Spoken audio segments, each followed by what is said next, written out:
I want to play something that Elon Musk just said on some podcast just a couple of days ago that is shocking. Shocking. I want you to listen to this. Let me take you through it. Yeah. Well, one side recommendation I have is don't worry about squirreling money away for retirement in 10 or 20 years. It won't matter. No. Okay. Either we're not going to be here, or it just Stop, you won't need. Stop. Only Elon Musk can just say something like that and then just move on. Yeah, don't save for retirement. It's not going to matter. Oh, okay. Okay. Now listen to the rest. Go ahead. To save for retirement. If any of the things that we've said are true, saving for retirement will be irrelevant. the services will be there to support you. You'll have the home, you'll have the healthcare, you'll have the entertainment. The way this unfolds is fundamentally impossible to predict because of self-improvement of the AI and the accelerating timeline. Yeah, it's called singularity for a reason. Yeah, exactly. I don't know what happens after the event horizon. Exactly. You can never see past the black hole or the event horizon, the light cone. I mean, Ray has the singularity out way too far. I mean, this is like the next, what's your timeline for this? We're in the singularity. Well, we are in the singularity, for sure. Yeah. We're in the midst of it right now, for sure. Yeah. And it would just we're in this beautiful sweet spot, which is, we're on the roller coasters. We're just exactly. That's a great analogy. It's just like that feeling. You're at the top of the roller coaster and you're about to go. Yeah, but it's going to be a lot of G's when you a lot of G's. when you hit it. Yeah. It's like feel like I don't have to just have courtside seats. I'm on the court. Exactly. And it still blows my mind. Sometimes multiple times a week. Yeah. So just when I think I'm like, wow. And then it's like 2 days later, more wow. Yeah. Exponential wow. Yeah. I think we'll hit AGI next year in 27. You got that? Let me just say, did you hear that? I think we're going to hit AGI next year in 27. AGI is artificial general intelligence. That means the computer, the AI system, is smarter at everything than any human is. It is better at name the topic than the best human you can find. And it can do everything that a human can do better than a human. It's not super intelligence. It's just better than humans on everything.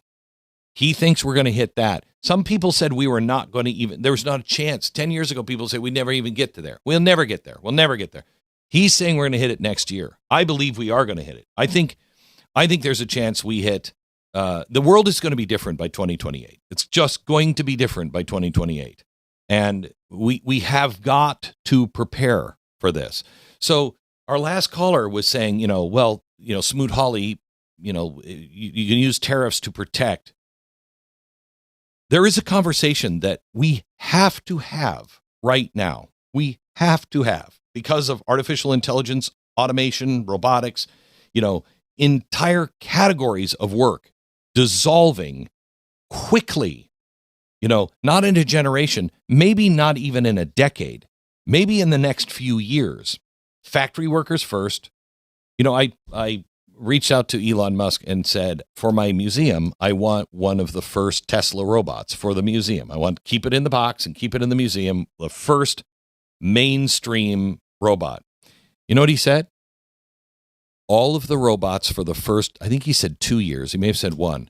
All of the robots that Tesla will be making for the first 2 years will be for Tesla. Think of how many robots he's going to be making in a 2-year period, and all of them are going to be for Tesla. That is a workforce army. So, and that's coming quickly, really, really fast. So it'll go the factory worker, then the truck driver, then the coder, then the accountant, the analyst who thought they was immune from everything because, I work with ideas. The ground is shifting quickly. So what is it we should talk about? Well, the world is going to talk about universal basic income. And I am dead set against that. But that's the only thing anybody is talking about. I went back and I did my homework the last couple of days on Milton Friedman. Milton Friedman was kind of for UBI, but a different kind of UBI. And he may have the answer that is a bridge, at least. And I want to talk to you about that here in a second. So when the world is in a panic, that's not the time to discuss things. You discuss things before you're in a panic. You make decisions before there's an emergency. And now is that time. Because once there's an emergency, the loudest voice comes in and they have usually the simplest answer. And everybody's like, yeah, go with that. And that answer is going to be universal basic income. That is the modern version of bread and circuses. And make no mistakes. The communists, the social planners, the Davos crowd, they're going to offer it all as not as a temporary bridge, but as a permanent arrangement with you.